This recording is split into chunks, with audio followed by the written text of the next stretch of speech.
एक बार की बात है, गर्मी की कड़कड़ाती धूप में सभी चींटियां आने वाले बरसात के मौसम को ध्यान में रखते हुए भविष्य के लिए खाने की सामग्री अपने घर में इकट्ठा करने के लिए जुटी हुई थी।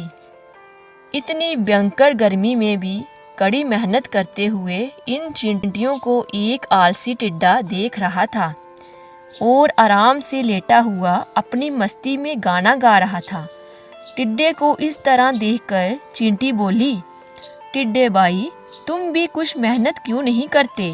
क्या तुम्हें भोजन की आवश्यकता नहीं पड़ेगी?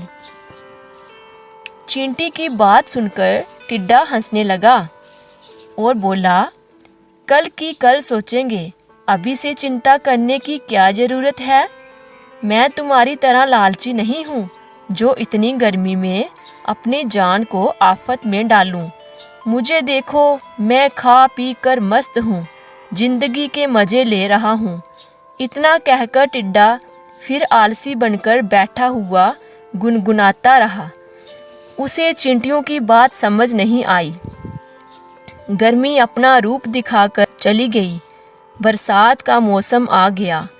आकाश में घने बादलों ने बारिश का रूप लेकर बरसना शुरू कर दिया। धरती पर चारों ओर पानी ही पानी हो गया। ऐसे समय में चींटियां जमीन के अंदर चली गई। उन्हें किसी बात की चिंता नहीं थी, क्योंकि समय रहते उन्होंने अपनी आवश्यकता को ध्यान में रखते हुए भोजन का काफ़ी सामान जमा कर लिया था।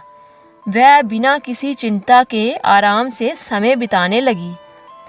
इधर टिड्डा, जो चींटियों का मजाक उड़ा रहा था, उसे चींटियों की याद आई। भूख से परेशान टिड्डा चींटियों से मदद की उम्मीद में उनके पास जाकर कहने लगा, चींटी बहन, क्या मुझे भी कुछ खाने के लिए मिल सकता है? मैं बहुत भूखा हूँ। चींटी ने जवाब दिया, क्यों टिड्डे भाई, तुम तो जिंदगी के मज़े ले रहे थे, अब क्या हुआ? चींटी ने उसका मजाक उड़ाते हुए कहा और घर के अंदर चली गई।